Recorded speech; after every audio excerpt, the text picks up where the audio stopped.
Your voice, your opinion, your community. Fact TV, free speech, protected.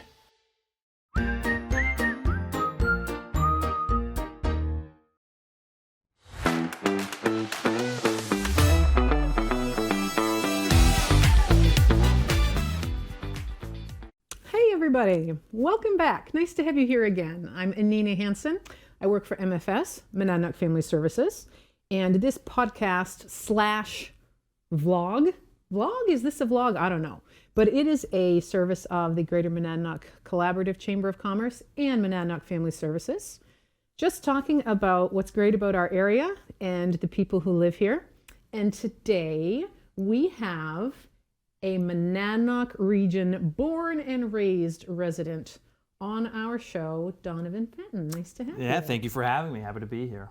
So you're actually the first person that I've interviewed for this show who is, like myself, a Monadnock native. I feel honored. Thank you. Yes, so we're really going to pitch it today. Right, that's right. Why, we grew up here, we went away, we came back, why we love Monadnock. But seriously, what did bring you back here? I, as you said, I was born and raised here. So was my wife. We both went to Keene High School together, snuck away for a little bit to go to college and graduate school. And, we really knew we were going to have a family. And growing up in this area, you realize how safe it is, how wonderful the schools are here, the things to do, skiing, our lake regions. There's so much to do, and it's such a wonderful place to raise a family that we wanted to make that change. And I think it was great to be back home, too, doing it. Yeah. Good. So at this point, you've got several children who are... Not several, my goodness. No, we have 2 and 1 on the way. Okay. Yes. You're about to have several children. We don't have an army yet, but yeah, maybe a basketball team. You're raising a family of young kids here in Monadnock. So what are the positives of that for you? The positives, it's such a small community, and it's great because you might live next door to your child's teacher or your child's soccer coach, and it happened to be my old soccer coach or my wife's old teacher. Yeah. And it's a really good feeling that they're going to the same schools that you went to, and they're getting that a great education. You're realizing how safe it is in the area that they can still walk to school. They can get on that bus. You don't have to worry about them. So it's that's what we truly love about the area. The outdoors, we go hiking a lot, we go skiing a lot. We have great lakes here that I said. So it's, there's so much to do, especially with a young family as well. Yeah, nice. What's a specific one? I live out in Peterborough. So when I was driving in here to Keene today, I stopped and had a little walk at McDowell Dam, which is wildly flooded right now because at the time of filming this last night, we've just had crazy rain. So where was I going with that? Oh, I was just thinking, while I was at McDowell, and I came here as a kid. My family used to come to McDowell Dam on the weekends and bring the canoe and go to the sand pits. And this is a place I played as a child. And now I'm here in my 40s, and it's one of the places I love to go to walk.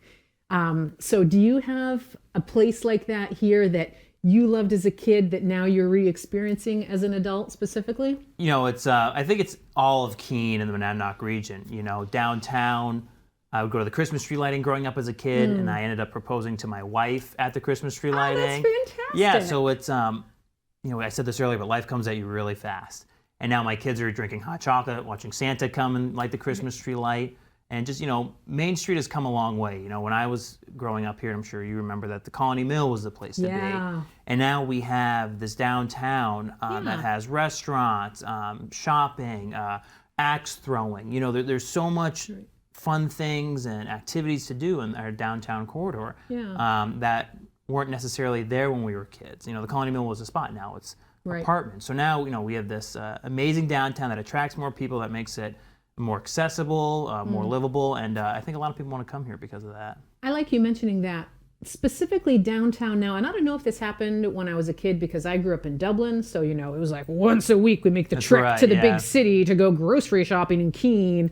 But I wasn't really around for weekend entertainment and all that. But now I bring my daughter for, what's the Wizard Week, whatever it was that they had Harry this Potter. year. And, it's the whole square. And there are events that we closed down. The Keene Pride Day, where the whole square, they blocked off traffic. And they've made downtown very event friendly and pedestrian accessible, where you have events occurring there that just you can go and walk around the whole thing and traffic is blocked off. I think that's lovely. It really makes it like this is the community spot to go, at least during those events. Pumpkin Festival, which exactly, is it's back now, which is great. I know, and it's, I love that. We talk about, Keene is a city, but it doesn't have that feel. So you're getting both. You're getting the good. You're getting all the good with it. So it's a city, but it's a small enough town where you know your neighbors. You have a sense of community, things like that, and you have MoCo Center for Arts right there. So for dancing, things like that. I worked there in my early 20s when it was back yes, over by the parking garage. Thank you. Yeah. Before that hotel was there, it was just an empty parking lot, and I worked front desk at MoCo when it was just that little one, and now it's this big, wonderful establishment. And it changes for the better. We have the food festival downtown, which it's a safe area. All the vendors come out. Tons of activities, like you were saying, the Keene Pride, where it's a family-friendly event. So it's changed a lot since we were younger, but in a lot better ways. Yeah. Well, let's talk about some of the ways that we wish it would change more. What do you see as opportunities right now for further transformation that you would love to see here in Keene or in Monadnock in general? Yeah, I think the whole state is struggling with affordable housing, and so much, New Hampshire doesn't have a ample supply of housing stock, especially for lower income individuals. And I think we're going in the right direction. We're trying to figure that out through zoning, through municipalities, through the state. So it's I'd like to see some of that, and we're slowly getting there, but it's kind of a snail's pace. And we talk about we're lucky enough to kind of move back to our community where we kind of know where to look for housing, where to understand. Maybe we have a contact that can help us rent an apartment, things like that. But if we're talking about attracting working families, individuals to our state, we really got to, supply the infrastructure for those individuals and families to migrate to the Monadnock region, because it's such a wonderful place to be, live and work. We just have to make it affordable and accessible. It's kind of funny because there's a bit of a double-edged sword sense around it. We want to attract people to the community, and then it's like, oh no, and then we'll be flooded, and because the small town feel of it is also something I really value, but I think we'll always keep that small town feel. I think these changes have happened because we've been attracting people, and people want more things to do. They want to eat at different restaurants. When we have the need for more restaurants, more activities, that's when we start to grow. That's when we see these Keene Pride events, or the Taste of Monadnock, or these new restaurants opening up, MoCo Arts building that big expansion. I think that's we're the victims of success, which is a very good thing. You attract these individuals to the town, and we make it more accessible. Yeah, it's a win-win in the long run. Yes, and there has to be a willingness to embrace change. Agreed. Yes, which can be tough. It can be. Yeah, I mean, as humans, we don't love that.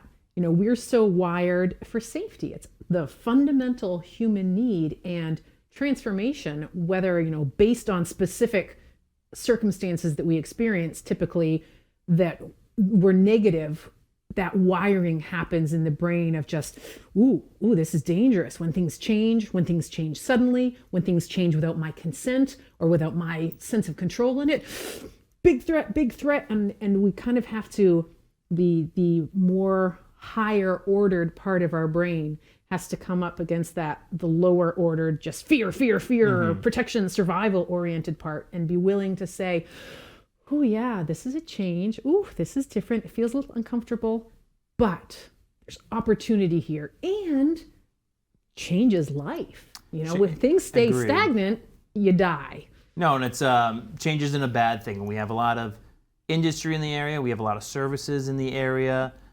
We do a very good job of supporting our neighbors. We're lucky because we're rural, but we have a hospital here. Yeah. A lot of rural communities don't have a hospital here, and they attract well-paying jobs, individuals to come to our community. We have an excellent police force here. Our education is fantastic. We have a beautiful public library.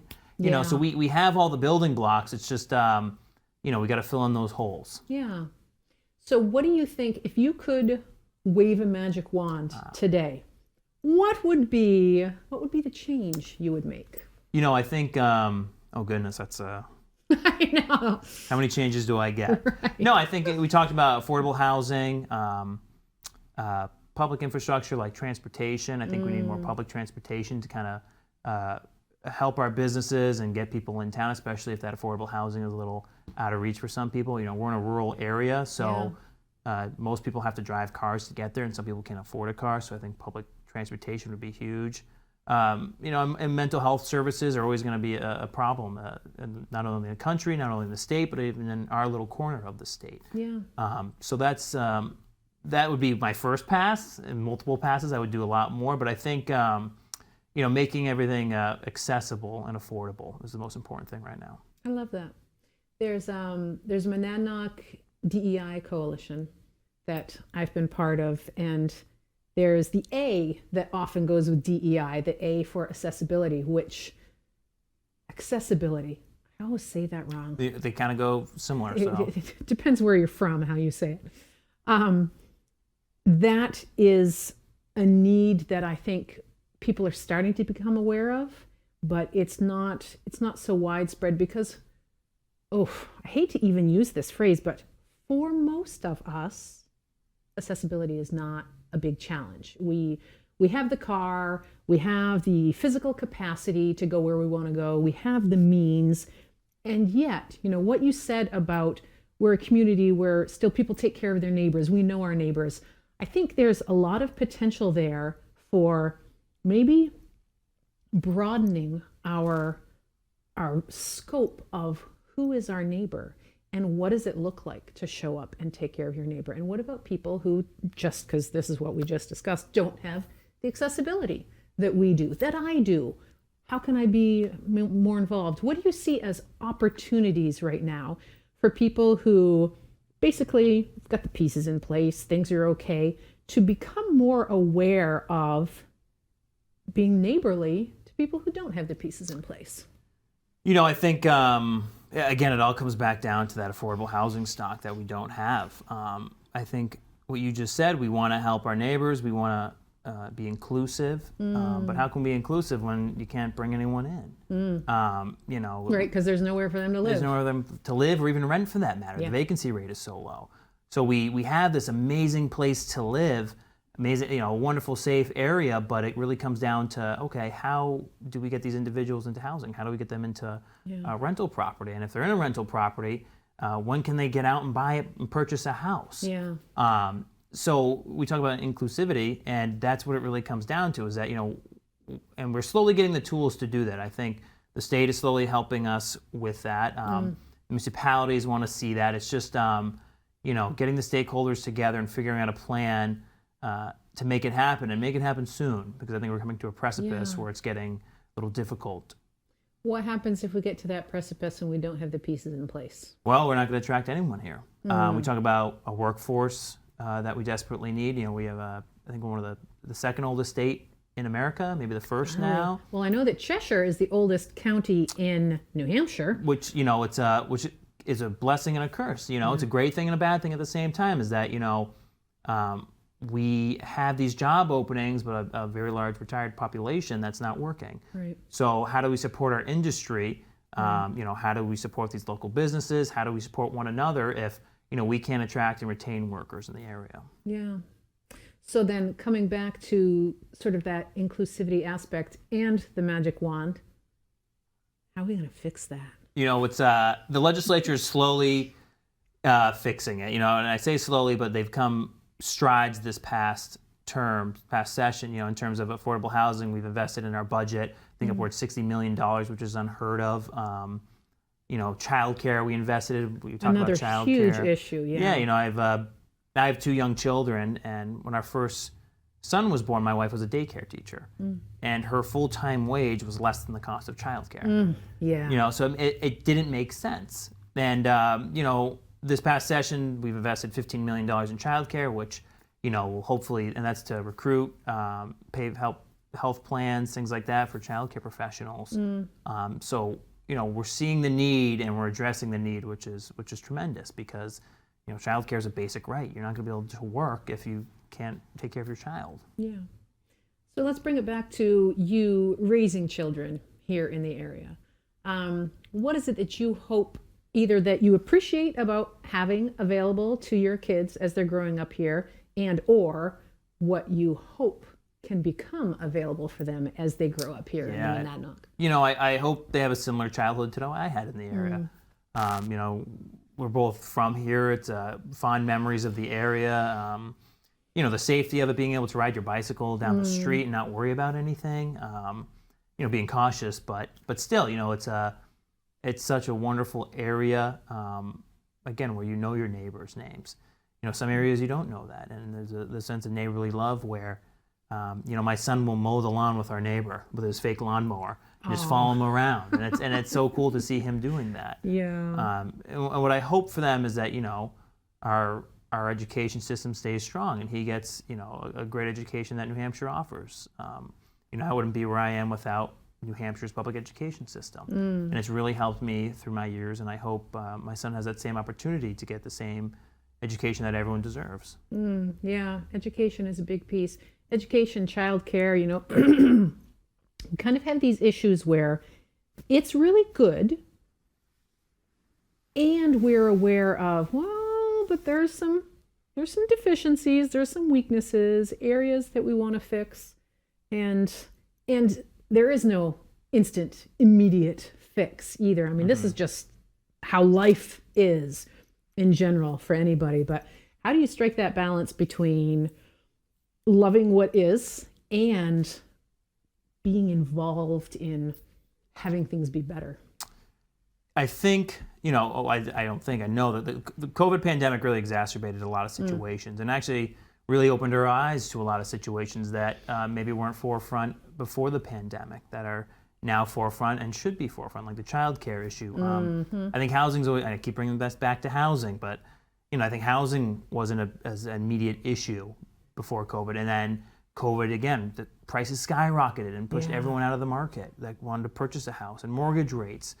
So I think, we're seeing, that has really opened a lot of people's eyes of how important these issues are and how we need to invest in these and address these. And I think more individuals are getting involved, they're volunteering, they're helping out. And it's it's, like you said, a snail's pace, but, people's eyes are open now and hopefully they're making a change. Yeah. Since we keep on coming back to housing, let's talk about homelessness in the area, which is most visible in Keene. It's not that it exists only in Keene. We've kind of got the twofold issues, because in Keene we have homeless communities, these areas in the woods, and there's a homeless shelter, and that's one side of it. And there's homelessness as far as people who are unhoused, and so they are staying with friends, they're staying with family members, they're couch surfing, they're whatever it may be, which is a different but also very destabilizing form of homelessness. But first of all, let's just tell me what you're thinking as far as the visible homeless issue in Keene, which gets a lot of airtime. I think there's a lot of complaint, a lot of concern around it.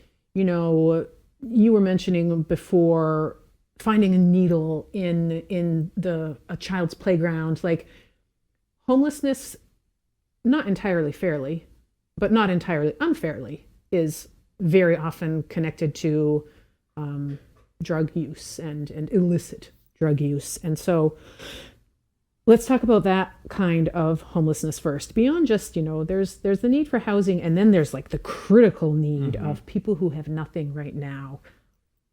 Talk to me about that. But that's a broad subject. It's broad. Yes. It's so broad. So I don't know if you've heard the book, The Tipping Point by Malcolm Gladwell. Heard of it. Yeah. Heard of it. So read it's it says, like, if you drive by the house that's perfectly manicured lawn, paint is perfect, you don't think much about it, you keep driving. But if you drive by the house that's broken glass, the lawn is overgrown, you think about it. And that's kind of what the homeless situation is in Keene. People don't think about it unless they see it. And when they see these individuals that are unhoused downtown, it really becomes in their forefront. And, it comes down to the housing stock. It comes down to Section 8 housing. We can incentivize as much Section 8 housing vouchers as we want to, but without that ample housing stock, Right. they can't get into these houses. Right. And we talk about, we have the 100-night shelter here, which was just built. It's already full. Yeah. So it's we have some money in our state budget to address homelessness, but it's not enough. Yeah. And it goes hand in hand with housing and mental health. You know, they really need to come together and work together in order to solve this issue, because when these individuals are camping on this land, a lot of times it's private land. So that's nothing anyone can do except the landowner, and they decide what they want to do with their land. And it also comes down to the individual. We offer services. We have to get everyone that's falling through the cracks is the most important part. And that's oftentimes what these individuals happen. They're the ones that fall through the cracks, and the services don't get to them in time. And we have great services here, but there's always more we can do and continue to do. And I think until we invest heavily into those services, into those mental health services, we're not gonna be able to see that manicured lawn and things like that. Right. Well, again, it's an infrastructure issue in so many ways. Literal housing availability and mental health availability. That's also part of it. And again, these issues are so interconnected, but from where I sit working for Trauma Responsive Monadnock, which is an MFS program, it's not that homelessness and mental health are very often connected as much as they are both potential offshoots of trauma. And so you want to talk about a big issue, like dialing it back all the way to preventing childhood trauma and providing treatment that isn't just how do we get you a house, how do we get you mental health services, but how do we help you handle what hurts that becomes so big and so dominant, not just in the brain, but in the body, in a dysregulated nervous system, that there's no capacity for the problem solving that's required to access housing or work with a mental health program, or all these issues that we have to drill down to the very base of it. And it's a massive undertaking. And yet it is another of the tipping point that you mentioned. Like, if we can make a shift here, everything else is impacted for the better. Yeah, and you and I talked about this earlier, preemptive rather than reactive. Yeah. That's how we should all operate in that get that individual the help they need immediately, their point of need exactly. Not before they hit that tipping point, but before. You just said they're they're connected, and they truly are. Mental health, substance abuse, homelessness, housing. Where it's all part of the same Venn diagram that's connected, and it's the individuals that fall through the cracks of that. And like you said, it goes back down to the basis of trauma. And where are we? What step are we skipping in order for these individuals to get to where they are? And how do we fix that step so that we don't reach this point? Yeah, I love that. It's, let's just also touch on that idea of sort of that middle ground around being unhoused. And I don't know how this became the focal topic of our conversation, but hey, it is. I think it's a big issue in not only in the city, but in the state right now. Yeah, it is. And it's very interconnected with so many other things. So our population in Monadnock has gone, really skyrocketed of people who are sheltered, but it is not their own shelter. People who are staying with friends, people who are crowded into their mother-in-law's home, whatever it is, where it's not actually their own home, and they don't have any sort of agency around that. And that's sort of a different sort of issue. Children who have to leave their school district because, grandma lives in a different school district, and now I'm sleeping on grandma's couch because we can't afford our own apartment. My parents don't have jobs, whatever. And so the instability that happens for children having to move school districts, and of just, not having a home. I could never have my friends over because my bedroom is grandma's living room. And those sorts of things that also, again, I used the word earlier, destabilizing. There are so many factors that are just under the surface and might appear okay on the outside, but these things are destabilizing. I don't even think I have a question there. No, but it's just about recognizing the signs and providing, the tools for those individuals to succeed. and be part of our community. I think that's what it all comes back down to is just, how do we help them in their time of need? And how do we get them housed? How do we, help their trauma? How do we help mental health services? We have most of the blocks in place. It's just, we got to fill them in and get those tools available. We have the toolbox, but we need the certain tools to be able to do it. Right. New connections, new ways. That's very much what we're doing with the Trauma Responsive Monadnock program. There's lots of great resources out there. We don't necessarily need new resources, but to use our existing resources better, differently, with, make new connections there. So let's just finish up with a positive take from you on life in Monadnock in general. Family, raising your family here, being part of the issues, because you're also a businessman here in the area. Like, what is your happy vision for what we're creating here?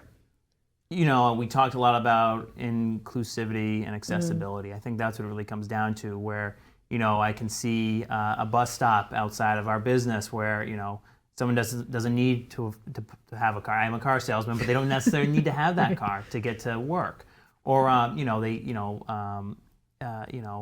have a green town, a green space here. Invest in clean energy and really be the forefront of that, not only in the state but in the country. We have so many opportunities here. It's such a beautiful town, and I think so many like-minded individuals that we really can change things for the better. Not saying they're bad by any means, but you can always make things better.